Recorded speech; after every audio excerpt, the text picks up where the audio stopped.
اور آپ کا علاقہ گوونڈی بہت دور دراز تک مشہور ہے. حالات ایسے سازگار نہیں تھے کہ اتنا بڑا جلسہ ہو. ہر طرف سے افواہیں گرم ہیں اور بہت سارے موسم کے کیڑے باہر آئے ہوئے ہیں. ان حالات میں کل بھی ہمارے احباب یہ کہہ رہے تھے کہ اس جلسے کو نہیں ہونا چاہیے، لیکن یہاں آنے کے بعد آپ کے حوصلوں کو دیکھ کر کے یہ لگتا ہے کیوں دبے جس پہ حمایت کا وہ بن جاتے ہیں. شیر کو خطرے میں لاتا نہیں کتا تیرا، جس کی نسبت دربار غوث سے ہے وہ زمانے کے باطل طاقتوں سے نہیں ڈرا کرتا. میں مختصر آج گفتگو کروں گا، لیکن ایک بات ضرور بتاتا ہوں میرے عزیزوں، تمہاری زندگی چاہے جیسی بھی ہو یہ اللہ کی دی ہوئی ہے. زمین اللہ کی ہے، آسمان اللہ کا ہے. کسی کا بھیک مانگ کر نہیں کھاتے، اللہ کا رزق کھاتے ہیں. اور جب تک زندگی میں تمہارے جان باقی ہے، سانسیں باقی ہے، اخلاقی فریضہ نہیں، تمہاری جان کا یہ فریضہ ہے. جب رب ذوالجلال کی ذات پر یا رسول کائنات کی ذات پر یا دین اسلام پر کوئی بھی کتا بھونکے، اس کا جواب دینا ہر مسلمان پر فرض ہے. مصلحت حکمت الگ مسئلے. آپ کو میں بتاؤں، آج ہماری جو ان حالات ہیں، مجھے یہ گفتگو کرنا بہت ضروری ہے. اس کے بعد کیا ہوگا مجھے اس بات کا کوئی ڈر نہیں، کوئی خوف نہیں، اس لیے کہ میں وہ امانت تم تک منتقل کر کے جانا چاہتا ہوں جو حضور پاک کی امانت ہے. اگر اس دور میں علماء کی زبانیں گنگ رہ گئیں، خاموش رہ گئیں، ان کو حدیث پاک میں گونگا شیطان کہا گیا. جو عالم اس دور میں خاموش رہ جائے وہ گونگا شیطان ہے. دین حق پر کوئی حملہ آور ہو. سورہ میں نے جو تلاوت کی آپ کے سامنے خطبے کے بعد، آپ نمازوں میں بھی پڑھتے ہوں گے نا، قل یا ایھا الکافرون لا اعبد ما تعبدون. یہ رسول پاک صلی اللہ علیہ وسلم پر کب نازل ہوئی؟ اللہ تعالیٰ فرما رہا ہے اپنے محبوب سے، اے محبوب آپ فرما دیں اے کافروں، میں اس کی عبادت نہیں کرتا جس کی تم کرتے ہو. یہ سورہ میں ہے. یہ سورہ آپ پڑھتے بھی ہیں، لیکن بہت سارے لوگوں کو یہ گڑتی بھی ہے اور وہ کہتے ہیں قرآن میں ایسا بھید بھاؤ سکھایا گیا ہے. بات کیا ہے آپ کو میں بتاؤں. سورہ میں اللہ تعالیٰ فرماتا ہے محبوب آپ فرما دیں اے کافروں، میں اس کی عبادت نہیں کرتا جس کی تم کرتے ہو. وَلَا أَنْتُمْ عَابِدُونَ مَا أَعْبُدُ، اور نہ ہی تم اس کی عبادت کرتے ہو جس کی میں کر رہا ہوں. جب ہے ہی نہیں ہے یہ چیز. یہ سورہ کب نازل ہوئی؟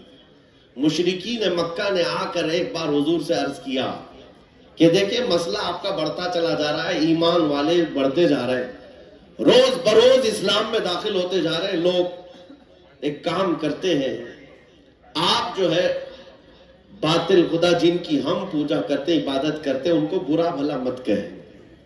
نبی پاک صلی اللہ تعالیٰ علیہ وسلم نے فرمایا میں شرک کو شرک کہتا رہوں گا. کیا بات ہے، ماشاءاللہ. آپ ایک بات میں آپ کو بتا دوں، کوئی چیز بھی بری ہو تو اس کو برا کہا جائے گا. اخلاق سے گری ہوئی چیز ہے تو اس کو برا ہی کہا جائے گا. دوسرا انہوں نے آپشن رکھا کہ ٹھیک ہے آپ یہ کہتے ہیں ایسے ہے ویسے ہے، ٹھیک ہے ایک کام کرتے، ایک سال آپ ہمارے خداؤں کی عبادت کریں، ایک سال ہم آپ کی خداؤں کی عبادت کریں. نبی پاک صلی اللہ تعالیٰ علیہ وسلم نے فرمایا میں شرک سے اللہ کی پناہ مانگتا ہوں، میں اس کی عبادت نہیں کرتا جس کی تم کر رہے ہو. تیسرا آپشن دیا گیا کہ ٹھیک ہے خالی آپ ہاتھ رکھ دیں ہمارے خداؤں کے پاس، اور اس کے بعد پھر ہم اور آپ مل کر کے چلتے رہیں گے اور ہم آپ کے ساتھ دین میں داخل ہوں گے. نبی پاک صلی اللہ تعالیٰ علیہ وسلم نے فرمایا ہاتھ تو دور کی بات ہے، نظر اٹھا کر کے بھی نہیں دیکھوں گا. یہ سورہ نازل ہوئی ہے میرے عزیز. حالات میں بہنے والے جماعت کے ان غدار منافقین کو میں بتا رہا ہوں جو جیسا دیس ویسا بھیس کے نعرے لگاتے ہیں. جب حالات ایسے آ جائیں تو ان کو سب کرنا پڑتا ہے. تم رسول پاک کے نہیں ہو سکتے. میرے آقا نے فرمایا ہے رب تبارک و تعالیٰ کی جو عبادت کرتا ہے پھر وہ کسی اور کی عبادت نہیں کر سکتا. عزیزان گرامی وقار، اے مومنو، حالات جیسے بھی سخت آ جائیں، ایک بات میں آپ کو بتا دوں، کس بات سے ڈر ہے تمہیں، کس بات سے خوف ہے تمہیں؟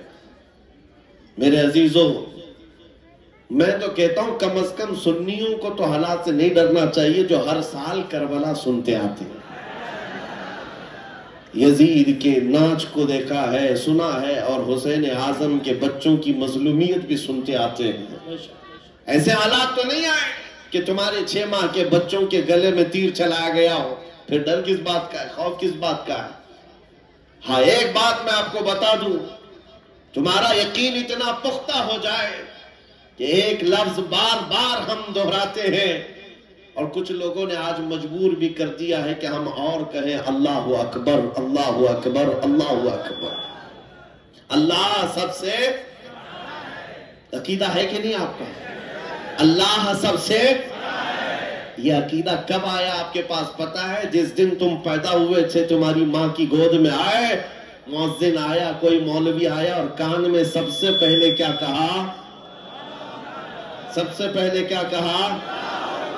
اذان دی جاتی ہے کہ نہیں بچے کے کان میں؟ جو بھی بچہ پیدا ہو اس کے کان میں اذان، اور اذان کا پہلا لفظ کیا ہے؟ ڈر کر کے تو نہیں بول رہے، زور سے بول رہے۔ ہاں، اب یہ آواز وہاں تک بھی پہنچے گی۔ سب سے پہلا کلمہ تھا اللہ اکبر، اور اس کے بعد جب تم ہوش میں آئے، جہاں سے چلتے تھے وہاں سے آوازیں آتی تھی، اللہ اکبر، اللہ اکبر، اور اس کے بعد زندگی تمام ہو گئی۔ اور جانتے ہو، صرف ایک ہی قوم ہے یہ دنیا میں ایسی، آپ ہیں، ہم ہیں، ان کو صرف اور صرف پیشانی اور ناک زمین تک جھکانا ہو تو صرف ایک ہی بات کہنا پڑتا ہے، اللہ اکبر۔ اس جملے کے علاوہ کسی امام کو لاؤ مسجد میں کسی امام کو لاؤ اور امام سے کہو اپنے باپ کا نام لے اور جھکا کر دکھا، کوئی قوم ہے نہ رکوع میں جائے گی نہ سجدے میں جائے گی۔ بادشاہ وقت بھی ہو، اکبر جیسا ڈکٹیٹر دین الہی نام کا ایک نیا دین لایا تھا، اور اس نے اپنے نمازوں الگ شروع کروا دی تھی، اور بادشاہ کے نام سے تکبیر کہی جا رہی تھی، اس کا بھی نام اکبر ہے۔ میرے عزیزوں، وقت کا بڑا بادشاہ اپنے نام سے جب جھکانا چاہا، وقت کا مجدد الفسانی فاروقی سرہندی کھڑے ہو جاتے ہیں اور کہتے ہیں یہ پیشانی صرف اور صرف اللہ کے نام سے جھک سکتی ہے۔ کوئی بادشاہ اپنے نام سے تمہیں جھکا سکتا ہے؟ ہاں، لیکن ایک کسان کا بچہ حافظ قرآن ہو، امام بن جائے اور اللہ کا نام لے لے، پیچھے کھڑا ہوا ہر امیر غریب سجدے میں چلا جاتا۔ یہ نہیں دیکھتا کہ کسان کا بچہ جھکا رہا ہے، وہ یہ دیکھتا ہے مجھے رب کے نام سے جھکایا جا رہا ہے۔ دنیا کی واحد قوم ہو جس کو جھکانا ہو تو صرف اللہ کا نام ہے۔ اس نام کے علاوہ کبھی تمہاری پیشانی کبھی کسی کے سامنے، اور کسی کے نام سے بھی پیدا ہوئے تھے تب تمہارے کان میں پہلا جملہ اللہ اکبر تھا۔ جوانی میں ہر جگہ مسجدوں سے سنتے آئے، جس دن ہمارا انتقال ہوا، جنازہ لا کر رکھا گیا امام کے سامنے، صفیں لگ چکی تھی، امام نے ہاتھ اٹھا کر تکبیر باندھی، کیا کہا پہلا جملہ؟ ہم پیدا ہوئے تھے اللہ اکبر کہتے ہوئے، دنیا سے جا رہے ہیں اللہ اکبر کہتے ہوئے۔ یہ عقیدہ ہے مسلمان کا، پیدائش سے لے کر موت تک اگر کسی کو بڑا مانتا ہے تو صرف اللہ اکبر کہتا۔ اس کے علاوہ تاج اور تخت کی پوجا ہمارے یہاں نہیں ہوتی۔ 5 سال 10 سال حکومت کرنے والے کوئی دیوتا نہیں بنتا، نہ ہی ہمارے ہاں نبی کی عبادت ہوتی ہے، عبادت صرف اللہ کی ہے۔ آج تم سب کے لیے جو چیز فرض بن چکی، فرض وہ کیا ہے جانتے ہو؟ وہ فریضہ میں ادا کرنا چاہتا ہوں۔ آج جنگ کا میدان بنا دیا ہے سوشل میڈیا کو، اور لوگ ہم سے یہ کہتے ہیں آپ خاموش رہے تو ادھر سے کچھ نہیں ہوگا۔ میاں، ہمارا دین ایسا ہے کہ ہم اپنی باتیں لوگوں تک پہنچانے میں مصروف رہتے ہیں، ہمارے اندر اخلاق بھی ہے، موریلٹی ہے، نرم گفتگو کرتے ہیں، بازو پھیلا کر لوگوں کا استقبال کرتے ہیں، لیکن ہمارے اساتذہ نے ایک بات کہی ہے کہ بیٹا زبان نرم رکھنا، دل ٹھنڈا رکھنا، دماغ ٹھنڈا رکھنا، زبان میٹھی رکھنا، دل نرم رکھنا، یہ اچھے اخلاق کی بات ہے، لیکن یہ اس وقت تک ہے جب اخلاق میں ہو، اور جب نبی پاک کے سامنے کوئی کتا بھونکنے لگے تو پھر اب زبان میٹھی نہیں رہتی، دل ٹھنڈا نہیں رہتا اور دماغ نرم نہیں رہتا۔ اس لیے کہ ہمارے اخلاق یہی ہے، غیرت یہ ہے، دنیا والے اپنی بیوی کو چھیڑنے پر، اپنے ماں کو ٹچ کرنے پر برانگیختہ ہو سکتے ہیں، تو ہم کروڑوں ماں سے زیادہ اپنے نبی سے محبت کرتے ہیں۔ آپ کو پتا ہے جنگ احد میں، احد کی جنگ میں 700 صحابہ کرام تھے، 3000 سے زیادہ مشرکین آئے تھے۔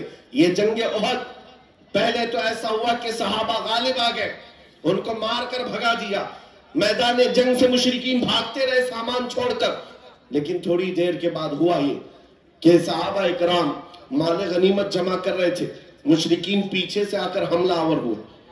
ہمیشہ عادت رہی ہے پیچھے سے حملہ کرنے کی، حملہ آور ہوئے، اور اس وقت صحابہ اکرام جو میدان میں مال غنیمت جمع کر رہے تھے اندازہ نہ کر سکے، جس کی وجہ سے 70 صحابہ شہید ہوئے۔ سنو میں کیا بات عرض کر رہا ہوں، جنگ تفصیل سے بیان کرنے کا وقت نہیں ہے۔ احد کی جنگ میں 70 صحابہ شہید ہوئے۔ یہ وہ جنگ ہے جس میں امیر حمزہ کا سینہ چاک کر کے کلیجہ چبایا گیا تھا۔ یہ وہی جنگ ہے جس میں حضرت عبداللہ بن جہش صحابی رسول کے جسم کے 80 ٹکڑے کر کے کافروں نے ہار بنا کر پہنے تھے۔ یہ وہی جنگ ہے جس میں انس بن نزیر صحابی ہے، ایک انگلی کے علاوہ ان کے پورے جسم کا کوئی گوشت باقی نہیں تھا۔ یہ وہ جنگ ہے جس میں سعد ابن ربیع کے پیٹ کو پھاڑ کر انتڑیاں باہر نکال دی تھی۔ یہ ساری موب لنچنگ ہوئی ہے۔ اس جنگ کے میدان میں سب سے بڑا حادثہ کیا ہوا تھا؟ رسول پاک صلی اللہ تعالی علیہ وسلم کے چہرے پاک پر ایک ظالم نے لوہے کی ٹوپی سے مارا تھا، تو جس کی وجہ سے حضور کے 2 دانت شہید ہوئے تھے۔ یہ جنگ کے حالات۔ اب سنو، صحابہ کرام پیچھے ہٹ گئے، نبی پاک صلی اللہ علیہ وسلم احد پہاڑ کے اندر جا کر بیٹھے، کیونکہ جنگ کے حالات بدل گئے، کفار و مشرکین غالب آ گئے۔ کبھی ایسے حالات آتے ہیں، سنو میرے عزیز، کبھی ایسے حالات آتے ہیں مومنین کو پیچھے ہٹنا پڑا، صحابہ رسول اللہ کے ساتھ پیچھے چلے گئے، لیکن جب ایسے حالات بنتے ہیں نا تو ان ظالموں کو کیڑے کاٹنے لگتے ہیں اچھل کود کرنے کی۔ میدان میں اچھل کود شروع ہو گیا، جشن شروع ہو گیا، چھیڑنا شروع کیا مومنین کو۔ کیا کہہ کر کے ابو سفیان ان کی طرف سے آئے، کافروں کی طرف سے، اور نعرے لگانا شروع کر دیا، جو آج سب سے بڑا مسئلہ ہے نا۔ ہاں، یہ احد کے میدان میں بھی ہو رہا تھا، اور میں تمہیں بتاتا ہوں رسول اللہ کے اخلاق کیا تھے۔ ادھر سے ابو سفیان کہنے لگ گیا، کہاں ہے محمد، کہاں ہے ابو بکر، کہاں ہے عمر؟ جنگ کے میدان میں دکھ نہیں رہے تھے، تو اس نے کہا سب قتل ہو گئے، سب شہید ہو گئے۔ اور اس کے بعد سارے لوگوں میں نعرہ لگا رہا تھا، الگ الگ نعرے لگ رہے تھے۔ حضور پاک کے کانوں میں آواز آئی، حضور بیٹھے تھے، زخمی حالت میں تھے، صحابہ مغموم تھے۔ اس بات، یہ سب چیزیں ہونے کے باوجود نبی پاک صلی اللہ تعالی علیہ وسلم جلال میں آئے، اور پھر کہا کس کو جانتے ہو؟ عمر ابن خطاب کو۔ کہا عمر اٹھو، ان کا جواب دو، اٹھو ان کا جواب دو۔ حضرت عمر پہاڑ کے کنارے آئے، پکارنے لگے، محمد بھی زندہ ہے، ابو بکر بھی زندہ ہے، عمر بھی زندہ ہے، اور تمہارے آنکھوں میں اور تمہارے دل میں گڑتے رہیں گے۔ میدان احد سے حضرت عمر کا جواب آیا۔ اب ہکے بکے رہ گئے، اچھا جواب آ رہا ہے، جواب آ رہا ہے۔ تب پھر جوش آیا، ادھر سب نعرے لگانے لگے، کہا کہ لنا عزا ولا عزا لکم، اعلو حبل، اعلو حبل۔ حبل ان کے ایک بت کا نام تھا، خدا کا نام تھا، حبل کی جے ہو، حبل۔ تو حضرت عمر سے حضور نے کہا عمر جواب دو، ادھر سے اعلو حبل کہہ رہے تھے، حضرت عمر کہتے اللہ اجل، اللہ اجل، اللہ سب سے بڑا ہے، اللہ سب سے بڑا ہے۔ ادھر سے پھر کہا لنا عزا ولا عزا لکم، ہمارے پاس عزا ایک دیوی، عزت دینے والی، کہتے ہیں ہمارے پاس عزا ہے، تمہارے پاس تو عزا ہے نہیں۔ حضرت عمر جواب دیتے ہیں اللہ مولانا ولا مولا لکم، اللہ ہمارا مددگار ہے، تمہارا کوئی نہیں ہے۔ جواب برابر چل رہا ہے، اور یہ سنت مصطفیٰ ہے۔ اگر کوئی مجھے آج کہتا ہے تو میں اس سے یہ کہوں گا کہ اللہ کے نبی نے جو حضرت عمر سے کہا تھا وہ سنت میں ادا کر کے رہوں گا۔ جب اسلام پر، بانی اسلام پر کوئی بھی انگلی اٹھائے تو میرے عزیزوں اتنے گئے ہوئے نہیں ہیں۔ پھر اس کے بعد 70 شہید ہو گئے تھے مومنین۔ بڑے مزے کی بات ہے، بڑے مزے کی بات، جنگ بدر میں مکہ والوں کے 70 مارے گئے تھے۔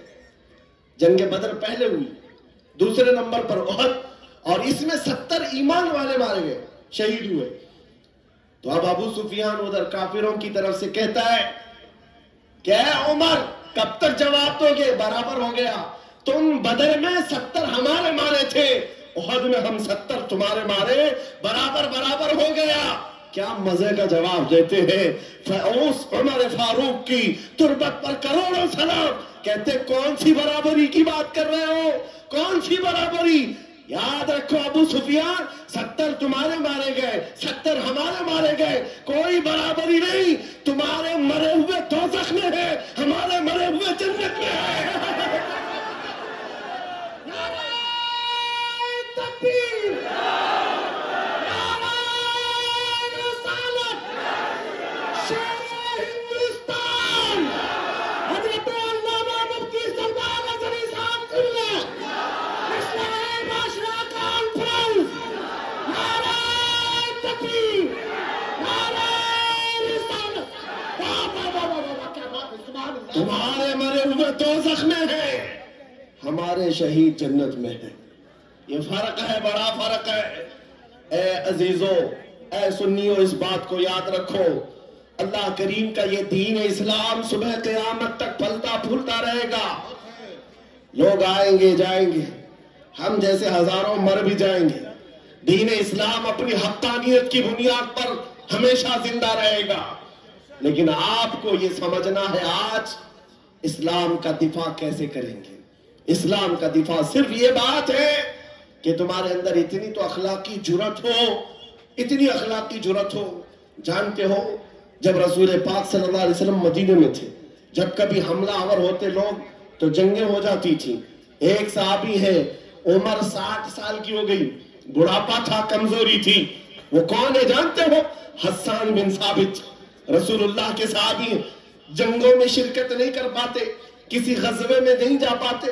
رسول کریم صلی اللہ علیہ وسلم کے ساتھ جو صحابہ میدان جنگ میں جاتے تھے ان میں نہیں جا پاتے تھے۔ اس بات کا غم ہوتا تھا، اس بات کا غم ہوتا تھا کہ میں تیر و تلوار چلانے کے قابل نہیں، مقابلہ کرنے کی طاقت نہیں رکھتا۔ تو کیا کرتے حسان بن ثابت؟ جانتے ہو مدینے میں بیٹھتے، اس زمانے کا سوشل میڈیا تھا، شعر و شاعری، اس زمانے کا سوشل میڈیا پلیٹ فارم، شعر و شاعری۔ شاعر جو ہوتے تھے وہ تعریف بھی کرتے تھے اور کسی کی مذمت بھی کرتے تھے، یہ اس زمانے کا عروج کا فن تھا۔ حضرت حسان بن ثابت کیا کرتے جانتے ہو؟ جب کبھی کوئی حضور پاک صلی اللہ تعالی علیہ وسلم کی شان میں ایک جملہ بھی کہتا، اس کے پورے خاندان کے متعلق پورے اشعار میں ایسی ہجو لکھتے تھے کہ پورے عرب کا بچہ بچہ وہ اشعار یاد کر کے پڑھنے لگ جاتا تھا۔ یا حضرت حسان بن ثابت رسول اللہ صلی اللہ علیہ وسلم کی طرف آنے والی ہر چیز کا اشعار میں جواب دیتے تھے۔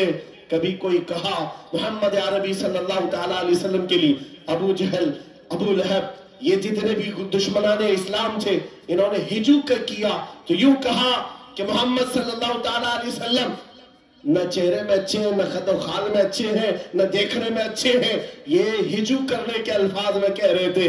تب حسان بن ثابت نے کہا وَأَحْسَنُ مِنْكَ لَمْ تَرَ قَطُّ عَيْنِي وَأَجْمَلُ مِنْكَ لَمْ تَلِدِ النِّسَاءُ خُلِقْتَ مُبَرَّأً مِنْ كُلِّ عَيْبٍ كَأَنَّكَ قَدْ خُلِقْتَ كَمَا تَشَاءُ۔ جاہل تجھے کیا معلوم اللہ کے رسول کو، رسول اللہ کو، نبی پاک کو اللہ نے کیسے پیدا کیا؟ وَأَحْسَنُ مِنْكَ لَمْ تَرَ قَطُّ عَيْنِي، ایسا حسین چہرہ کہ میری آنکھ نے آج تک دیکھا ہی نہیں، اور ایسا حسن و جمال دیا کہ آج تک کسی ماں نے ایسا جنا ہی نہیں۔ یہ اشعار پھر رسول اللہ کو جب یہ خبر ملی کہ حسان بن ثابت ایسے اشعار لکھتے ہیں، تو جانتے ہو نبی پاک صلی اللہ علیہ وسلم اس دور میں ان کفار و مشرکین کو بھی دیکھ رہے ہیں، جو دور ہے شعر و شاعری کے عروج کا، لوگ شعر و شاعری میں بات کرنا پسند کرتے، اپنے خاندان کی 8 پشتوں کا نام شعر میں بیان کرتے تھے، اس دور کا یہ فن تھا۔ جب حسان بن ثابت یہ کہنے لگے تو جانتے ہو میرے آقا نے کیا کہا اپنے صحابہ سے، اے میرے صحابہ، حسان کے شعر تمہارے تیروں سے زیادہ تیز ہیں۔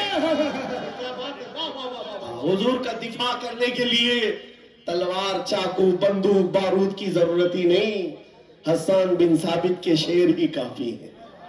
اس لیے میرے عزیزوں، اعلیٰ حضرت امام اہل سنت فاضل بریلوی کو دیکھو، بریلی کی سرزمین سے قلم سے ہی جہاد کیا ہے، جتنا لکھا ہے آج بھی پڑھا جائے تو کئی لوگوں کے دانت کھٹے ہو جاتے ہیں۔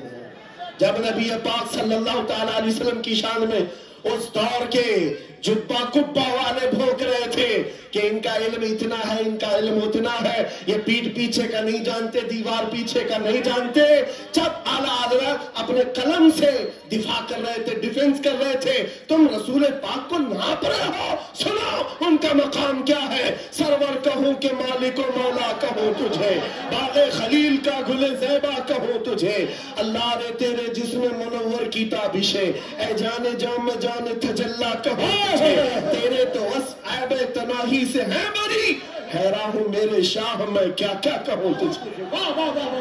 اور کہنا شروع کیا، سارے اچھوں سے اچھا سمجھئے جسے، ہے اس اچھے سے اچھا ہمارا نبی، سارے اونچوں سے اونچا سمجھئے جسے، ہے اس اونچے سے اونچا ہمارا نبی، بجھ گئی جس کے آگے سبھی مشعلیں، شمع وہ لے کر آیا ہمارا نبی، خلق سے اولیاء، اولیاء سے رسول، اور رسولوں سے اعلیٰ ہمارا نبی، جن کے طلبوں کا دھون ہے آب حیات، ہے وہ جانے مسیحا ہمارا نبی۔ اعلیٰ حضرت فیصلہ کرتے ہوئے اپنے قلم سے ان بد زبانوں کو جواب دیتے ہوئے کہتے ہیں، کون دیتا ہے دینے کو منہ چاہیے، ارے دینے والا ہے سچا ہمارا نبی۔ سبحان اللہ، نعرہ تکبیر، نعرہ رسالت، امام الامام، امام الکلام، اعلیٰ حضرت، معاشرہ کانفرنس، نعرہ تکبیر۔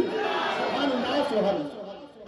اے سنیو، اس بات کو یاد رکھ کر کے چلو، جواب دینا ہر مسلمان پر فرض ہے۔ ہاں، میرے پاس مائک ہے، ممبر ہے، میں یہاں سے جواب دے رہا ہوں، جس کے پاس اللہ نے جو حیثیت دی ہے وہ وہیں سے جواب دے گا۔ ہاں، دفاع اسلام ہر مسلمان پر فرض ہے۔ ہم قانون کو ہاتھ میں لینے کی بات نہیں کر رہے، ہماری اس بات کو توڑ مروڑ کر یوٹیوب والے مسالہ لگا کر پیش کریں گے، اور بہت سارے لوگ ہوں گے بھی ہیں بیچارے، ہمارے رشتہ دار بھی ہوں گے جو ہر جلسے میں ہوتے ہیں، ساری رپورٹ میں ان سے بھی یہ کہتا ہوں، میرے کہنے کا الٹا مطلب مت لو، ہم سیدھا ہی بولتے ہیں، اور ہم گوفے میں بیٹھ کے بولنے والے لوگ نہیں ہیں۔ منبر پر برسر اعلان، اس لیے کہ ہمیں ہمارے دین پر اتنا یقین ہے جتنا سورج کی روشنی پر بھی نہیں ہوتا، اس سے زیادہ یقین ہے۔ سورج کی روشنی سے زیادہ یقین نہ ہوتا تو کبھی ہم آگ میں کودنے کی بات نہیں کرتے۔ ہاں، اتنا یقین ہے۔ آپ سب کو یقین ہے یا نہیں؟ میرے عزیزوں، ابھی جو ناظم اجلاس بھی کہہ رہے تھے کہ دفاع اسلام کے متعلق ہم نے آواز اٹھائی تھی ممبئی کی سرزمین سے، لیکن 2 سال کے بعد ظالموں کو یہ پتا چل گیا ہے کہ اب اس ملک میں ایک سلمان اظہری نہیں، ہر محلے میں نکل رہا، اس لیے کہ خطابت کرنا ایک الگ بات ہے، بیان کرنا الگ بات ہے، لیکن کسی بچے سے جا کر پکڑ کر پوچھو۔ ایک میرے ساتھ مسئلہ ہوا تھا، میں آپ کو بتاتا ہوں۔ ایک نیتا صاحب کے پیے، انہوں نے ہمیں ٹانٹ مار کر کہا تھا کہ آپ کی قوم جو ہے خالی سیاسی، اور جب الیکشن کے معاملات ہوتے ہیں تو جھنڈے لے کر گھومتے رہتے ہیں، کبھی اس نیتا کے پاس کبھی اس نیتا کے پاس، اور سب سے 500 لے کے آتے ہیں۔ یہ آپ کی قوم کا مسئلہ ہے، دوپہر میں بی جے پی، شام میں کانگریس، اور پھر دوسرے دن کسی اور کے ساتھ۔ ہم نے کہا کرتے ہوں گے، اچھا ہے، جہاں جہاں سے جتنا ملے جمع کر لیتے. ہاں اتنی بات ہے. انہوں نے کہا کہ کیا یہ چیز ہے سب جگہ جانا؟ کہا میاں ان کے لیے کمپیریزن کی بات آتی ہے نا، سب برابر دکھتے ہیں، سب برابر دکھتے ہیں، اور آپ ٹونٹ مار رہے ہیں کہ ادھر بھی گئے ادھر بھی گئے. میں آپ سے کہتا ہوں آؤ 500 کی بات کرتے 10 کروڑ لے کر گیا، 10 کروڑ لے کر کے آؤ. میں کسی بھی مسلمان محلے سے عام بچہ اٹھا کر لاؤں گا. کوئی متقی پرہیزگار حاجی صاحب کی بات نہیں کر رہا، چلتا پھرتا نوجوان گونڈی کا ہی کیوں نہ ہو اٹھا کر لاؤں گا. 10 کروڑ اس طرف رکھو، اور کمپیریزن میں 2 نیتا کو مت رکھنا، ایک نیتا کو رکھو اور ایک طرف گنبد خضرا رکھو. پھر پوچھو اس بچے سے، بتا یہ لے گا کہ یہ لے گا؟ 10 کروڑ رکھنا اور گنبد خضرا، پوچھو. میرا یقین ہے تمہاری 10 کروڑ کو ٹھوکر مارے گا اور کہے گا اپنا سب کچھ گنبد خضرا کل بھی تھا اور آج بھی ہے، میرے نبی سے میرا رشتہ کل بھی تھا اور آج بھی ہے. سنا دو گستاخ نبی کو، غیرت سنی زندہ ہے، ان پہ مر مٹنے کا جذبہ کل بھی تھا اور بتاؤ کل بھی تھا اور آج بھی ہے. لبیک یا رسول اللہ.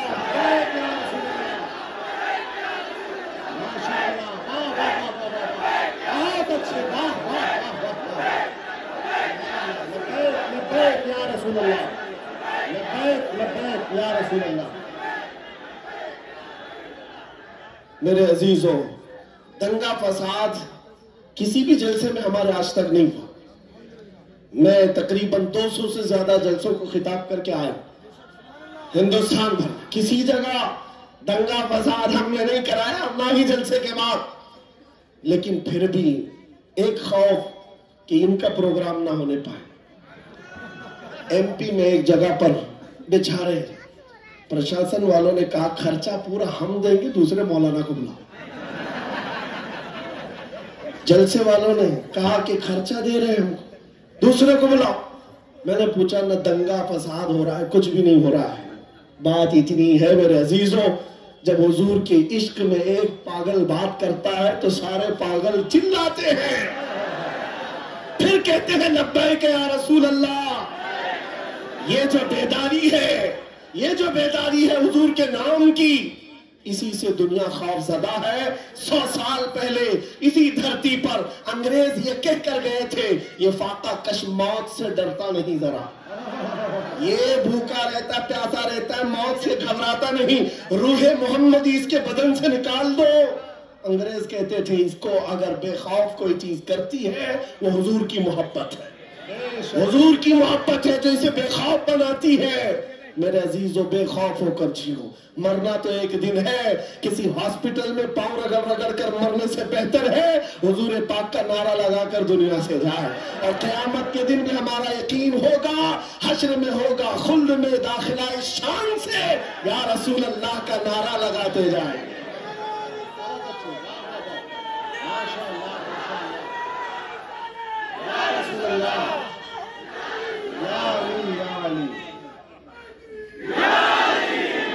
اور ایک بات یاد رکھو، کسی کی جے وجے کیوں پکارے کیا غرض ہم کو؟ کسی کی جے وجے کیوں پکارے کیا غرض ہم کو؟ ہمیں کافی ہے سید اپنا نعرہ یا رسول اللہ، ہمیں کافی ہے سید اپنا نعرہ. بس میرے عزیزوں میں اتنا چاہتا ہوں کہ جب مومنین یہ نوجوان حضور پاک کے غلام چارج ہو جائیں، بس کافی یہ چارج ہو جائیں. میں چارج لاٹھی ڈنڈے بندوق بارود کی بات نہیں کرتا، صرف اتنی بات کرتا ہوں. ایک ادھیکاری ہے، انہوں نے کہا مولانا آپ چاہتے کیا ہیں؟ ایگریسیو لگتا ہے بیان، بھڑکاؤ ہوتا ہے. میں کہا ہاں میں اتنا بھڑکانا چاہتا ہوں، اتنا بھڑکانا کہ وہ آپ کے ننگے پن سے بیزار ہو کر آمینہ کے لال کے اخلاق میں آ جائے. میرا جوان اتنا بھڑک جائے، بس کافی ہے. یہ ننگوں کے پیچھے نہ بھاگے، یہ حضور پاک کے اخلاق کے پیچھے بھاگنے لگ جائے، حضور کی سنتوں کے پیچھے چلنے لگ جائے. کہا پھر ہوگا کیا؟ کہا بس ہمارا مدعا اتنا ہی ہے، جس کا غلام ہے اس کا بن کر رہنا چاہیے. ہمیں دنیا حضور کے نام سے جانتی ہے تو حضور کا بن کر رہنا ہوگا. آپ کو کس کے نام سے پہچانا جاتا ہے؟ حضور کے نام سے. آبرو ماں سے نام مصطفیٰ، ہم سب کی عزت و آبرو حضور کے نام سے ہے. وہ جو نہ ہو تو، وہ جو نہ تھے تو، یہ بات سب سنیوں کو معلوم ہے. وہ جو نہ تھے تو اور وہ جو نہ ہو تو، ہماری زندگی میں بھی وہ جو نہ ہو تو، اور قبر میں بھی وہ جو نہ ہو تو. آپ کو پتا ہے نا قبر میں کتنے سوالات ہوں گے؟ سب کو معلوم ہے. 3 سوال. فرشتے آ کر پوچھتے تیرا رب کون ہے؟ جواب. اور پھر دوسرا سوال کرتے تیرا دین کیا ہے؟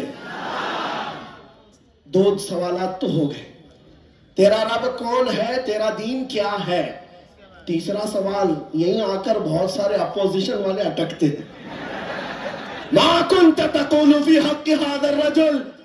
حضور کو دکھا کر پوچھیں گے فرشتے ان کے بارے میں کیا کہتا تھا. فرق میں سمجھا رہا ہوں تینوں سوالات کا فرق. پہلے سوال میں فرشتوں نے پوچھا تیرا رب کون ہے. کیا پوچھا؟ کون تھا نہیں، ابھی کون ہے. دوسرے میں بھی پوچھا تیرا دین کیا تھا نہیں، کیا ہے ابھی قبر میں بتا. لیکن حضور کی جب بات آئی فرشتے کہتے کیا کہتا تھا. اب کیا کہتا ہے وہ بات نہیں سنی جائے گی. دیکھ کر تو ہر کوئی پکارے گا آقا و مولا ہے. حضور کا چہرہ دیکھ کر ہر کوئی کہے گا یہ آقا و مولا ہے. فرشتے وہاں یہ نہیں پوچھیں گے اب کیا کہتا ہے، قبر میں پوچھیں گے ما کنت تقول، کیا کہتا تھا دنیا میں. دوسرے سب جو اٹک جائیں گے کہ ہاں لا ادری، معلوم نہیں. لیکن سنی گدا کہے گا منکر نکیر سے اب تو پائے ناز سے اے فرشتوں کیوں اٹھو. ارے مر کے پہنچا ہوں یہاں اس دل ربا کے واسطے، مر کے پہنچا ہوں یہاں اس دل ربا کے واسطے. مرا بھی ہوں اس نبی کے نام پر. کیا کہتا تھا تم پوچھتے ہو فرشتوں. سنی جواب دے گا جہاں میں ان کی چلتی ہے وہ دم میں کیا سے کیا کر دے، زمین کو آسماں کر دے، سریا کو سرا کر دے. نبی مختار کل ہے جس کو جو چاہے عطا کر دے.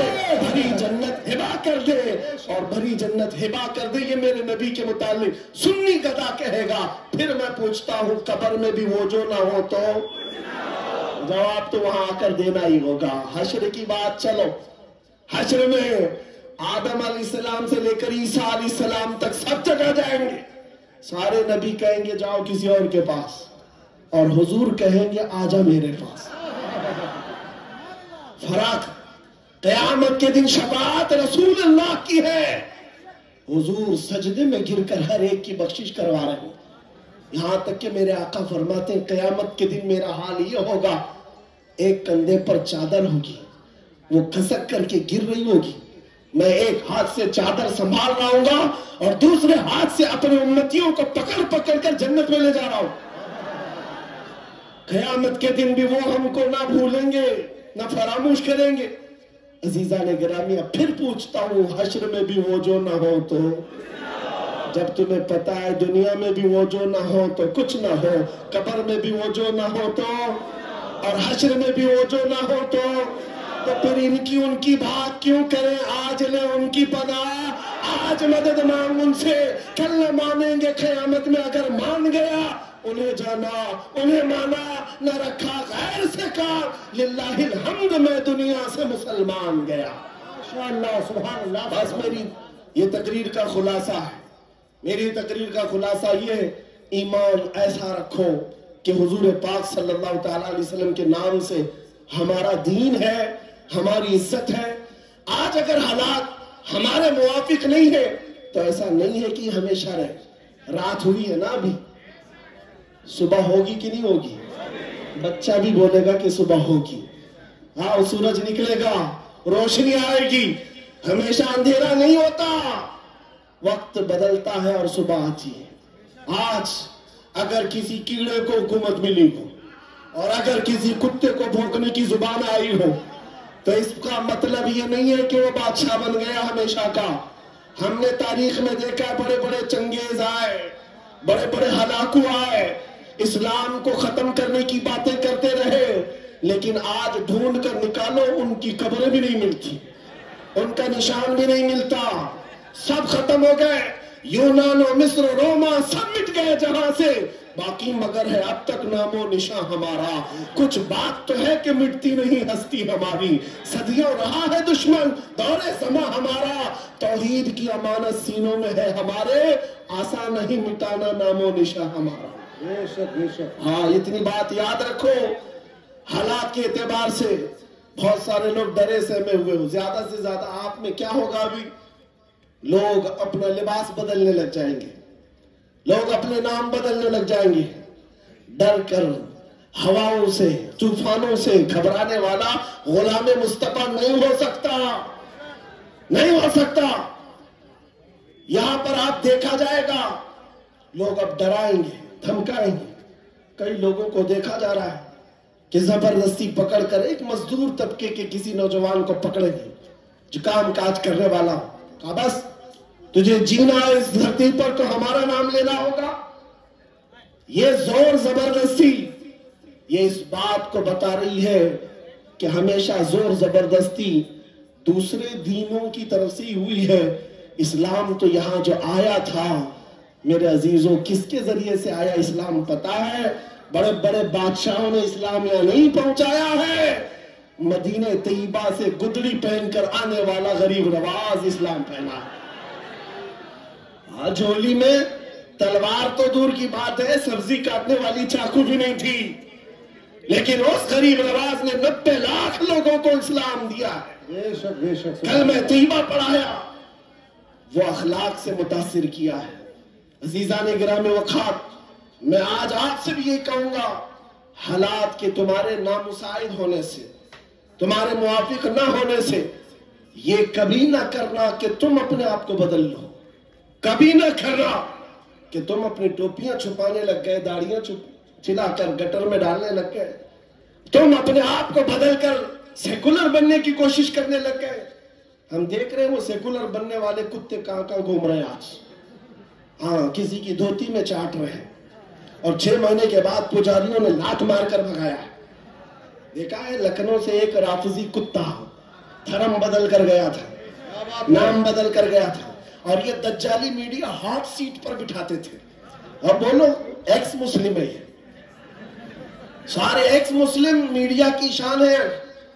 ان کا حال یہ ہے کہ تمہاری دکان چلتی نہیں جب تک ہمارا نام نہیں لیتے۔